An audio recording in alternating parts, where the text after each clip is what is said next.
Oh, hey everybody, it's your boy Rebel here, and I'm just getting ready for a nice walk. That's right, today I'll be taking a stroll down memory lane by replaying one of the first console games I ever played growing up, Crash Bandicoot. A few moments later. Stupid bridge level, God! Darn you, Crash Bandicoot!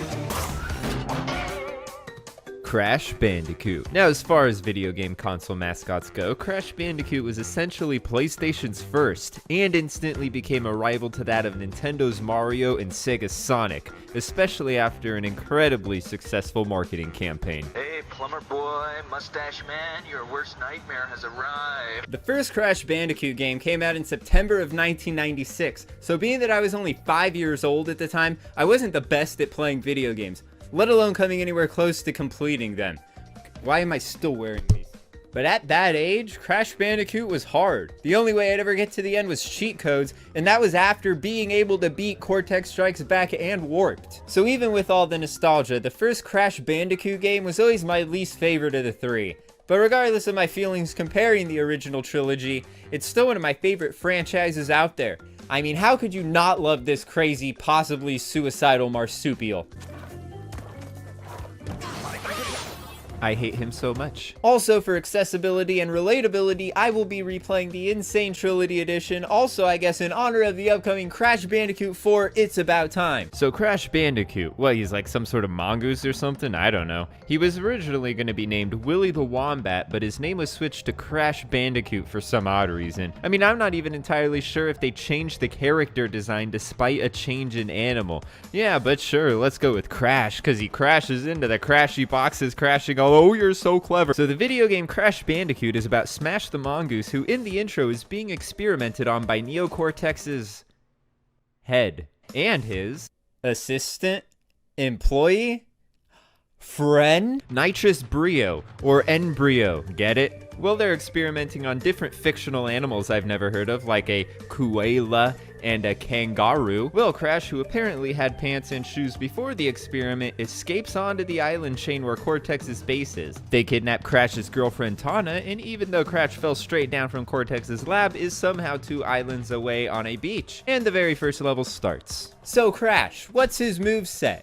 Well, he runs, he jumps, he's a regular old Italian plumber. Also, he can spin. And you know, Crash. Yes, it's a very basic moveset for the first game. You push these doohickeys over here to make this doohickey on the screen move around. Giant pin in front of you? Well, hit this button to hop right over. Enemy in your way and you're too tired of repetitive jumping to jump on him? Hit the square button to Tasmanian double them with a super satisfying. And those crates Crash crashes into? Well, you have the normal crates with a Wampa fruit, a fictional fruit that is the favorite food of the fictional Bandicoot, a question mark crate with a bunch of Wampa, boxes with extra lives, bouncy boxes, TNT that explodes, and some metal crates that can't be broken. And sometimes the only way to traverse the level is meticulously jumping from box to box over large pits, or perfectly timed jumps over obstacles, landing in a perfectly timed spin to kill the enemy before they kill you. So basically there's 2 moves, run and jump.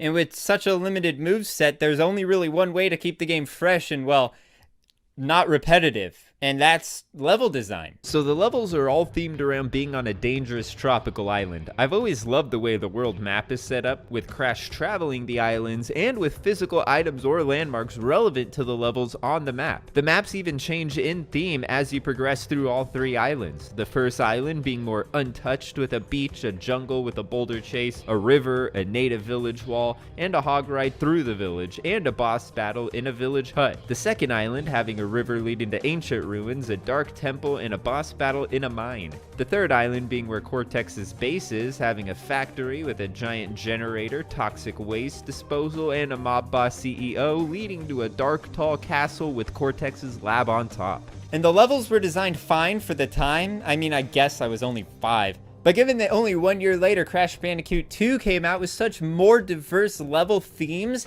this game always just paled in comparison. And I'm not saying it's bad, but it's all jungle, and then it's slightly different jungle, and then a power plant, and then a castle. So I mean, I guess that's some difference there, but being that I was only 5 when I first played this game, there was no way I was ever even gonna get there, let alone be able to enjoy those levels. However, I will say the levels themselves never became old or stale. The variation in the layouts of the levels is what is special. All you can do is jump and spin, so making levels that are each different and unique while only utilizing gaps, enemies, and timed jumps is quite the testament. You have the standard 2D side-scroller levels such as Native Fortress, Slippery Climb, and Heavy Machinery, some 2.5D forward-facing levels such as Insanity Beach and Jungle Rollers, and even the dreaded High Road. Some more diverse 2.5D levels such as the Temple Ruins and the Generator Room, levels riding a hog, and levels running towards the camera being chased by a boulder. Then there are the bonus stages, a little mini section with boxes needed to get the gem in the level.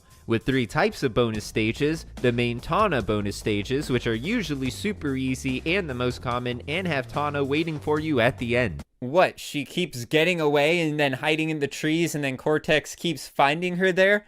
I mean, as a kid, I swear I never understood what the hell was going on there. The Embryo bonus stages, which are a lot more difficult and may only be in levels with colored gems. I don't remember. I know I literally just played the game and I can't remember. How embarrassing. And 2 special Cortex bonus stages, each giving you a key to a new level. And being that when you die in the bonus stages, you are placed right outside of the platform and it does not count as a death, which is incredibly handy for getting those colored gems. So I'll give Naughty Dog some credit when it comes to the level design. They made it work.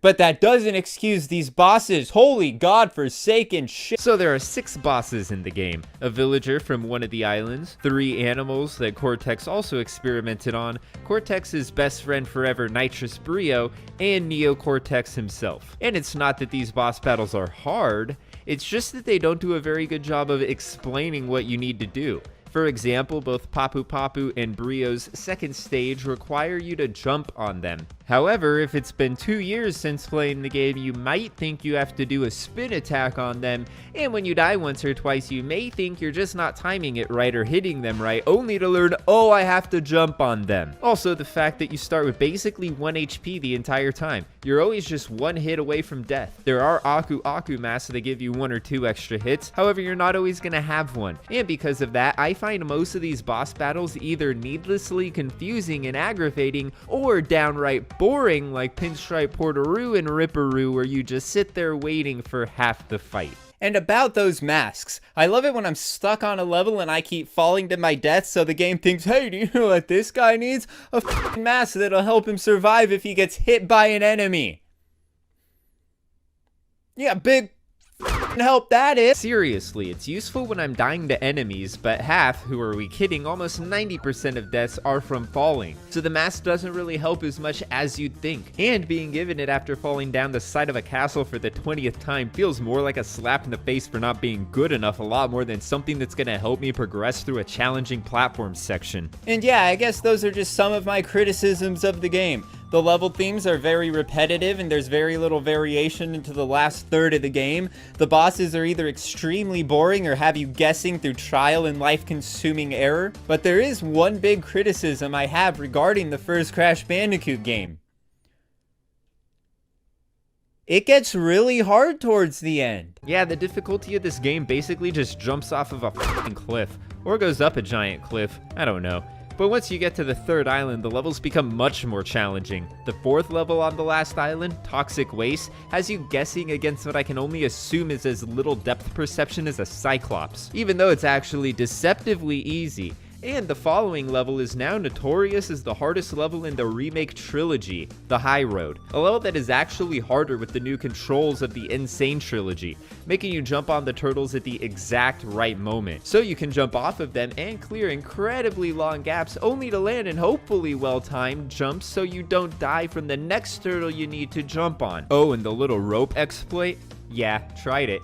It actually is almost as hard to get down as the level. The part I needed it most, I had to clear a jump on the ropes and I just couldn't land it. So needless to say, the High Road can go die for all I care. And some of the levels, like Cortex Power, can be challenging due to the lack of depth perception and a weird top-down camera angle, while the weird and inconsistent landings on boxes or ledges providing a much unneeded increase in challenge. In fact, the depth perception issue is pretty prevalent in the first game. The temple levels are pretty hard to get some of those jumps right. A majority of the other levels, even a couple of the last ones, aren't too challenging. However, the extra challenge of trying to get every single gem does explain why my mom grounded me multiple times for screaming at the television. But keep in mind, if you just want to beat the game normally, then it's not as challenging as, say, if you're a masochist and want to get 100% on the game. The game has a gem after each level. To get it, you need to break every box. Easy enough, right? Some levels need a special colored gem to open a new path with more boxes, meaning some levels are locked behind getting colored gems in some of the very last levels. And to get these colored gems, you need to break every box in that stage, just like the other gems. Only you can't die. Basically, you can't use checkpoints. You have to break the checkpoint box because it's still a box and you have to break all the boxes, but if you die and go back to a checkpoint, you'll have to restart that level. And being that most of the colored gems are on the last island, it basically means thank you very much for playing, but you can go fuck off now. And the fact that in the original PlayStation 1 version of this game, you needed to do this for every single level to get every single gem. Well, yeah, that explains why this is my least favorite of the Crashes. And what do you get for getting all the gems? Well, you get to skip the last boss. But being the difficulty of getting the colored gems, it's not worth it. At all. And if you got the green gem earlier, you can entirely skip Castle Machinery and get like 20 lives. Also, side note, I was able to skip the final boss and I still needed like 4 gems. So basically, it's a little bit of extra difficulty if you want it. But if you're a completionist, well, you're screwed. Oh, and since we're talking about difficulty, what the hell is up with Stormy Ascent? I couldn't even beat it. I mean, I'm pretty sure I beat it when it came out, but I got stuck this time. And it was at this damn part. The timing on this just seems impossible to me. No matter how early I tried to jump, I just couldn't make it. And after trying the embryo stage for 20 minutes before finally getting it, I wasted about 30 to 40 minutes just to get a game over. And do you know what game over means? It means the game's over, apparently. So I quit. Screw Stormy Ascent. Well, I guess I should mention something good about the game for something of balance, I don't know. The music. Now, some of the levels have more of an ambient sound than a song, but the opening theme music, the hog riding music, Koala Kong's music, and Toxic Waste, especially Toxic Waste in the N Sane Trilogy, are great. But even with just those few songs, a specific sound was created that perfectly encapsulates what Crash Bandicoot is. And the Crash 1 theme is basically as Crash as a Crash theme can get. However, personally, I think Warped might be my favorite. And there you have it. Crash Bandicoot 1 is a classic game. It is an amazingly fun game to just pop in and play through real quick before playing 2 and 3. Now, is it a game that I'd recommend trying to go for 100%? Well, unlike 2, Cortex Strikes Back, and 3, Warped, no. Also, I want to point out that they added relics for this game, but I ain't touching that. Those platinum relic times are stupid, and I'm not a masochist. Thank you. It's too much hassle, and it isn't worth it. The secrets in 2 and 3 lead you to completely secret levels. The secrets in Crash 1 lead you to a separate corner with 4 boxes against the wall. Crash 2 and Crash 3 have secret warp rooms with secret entrances into other levels, or just completely new levels in general. Crash 1 lets you not play the last boss. Also, the secret of hiding a box just off camera, fuck off. Look, Crash Bandicoot had its flaws, but the fact that Crash Bandicoot 2 had such big improvements only a year later shows that Naughty Dog tried something new, and then were able to nail it after. If anything, the first Crash Bandicoot just makes me want to play the second and third one even more. God, I can't wait to play the second and third one. Because let's face it, Crash Bandicoot 2 and 3, well, that's where the real nostalgia lies. And while 2 and 3 can truly give me a nostalgia-gasm, Crash 1 is like a nostalgia-gasm tease where the cruel mistress of reality comes in with her high heels and stomps all over your nostalgia erection. And that's gonna wrap this one up, everybody. Thanks a bunch for watching. I just really wanted to replay this trilogy in anticipation of Crash Bandicoot 4. It's about time. So on top of this Rebels retrospective, I'll be ranking the best levels, the worst levels. I'll just be ranking the levels and cutting them in half, actually. I'll be ranking the bosses. I might do a little rant about Stormy Ascent. I'm not entirely sure yet. And after that, I'll be giving the same exact treatment to Crash Bandicoot 2, Cortex Strikes Back, and Crash Bandicoot 3 Warped. So make sure you hit that subscribe button.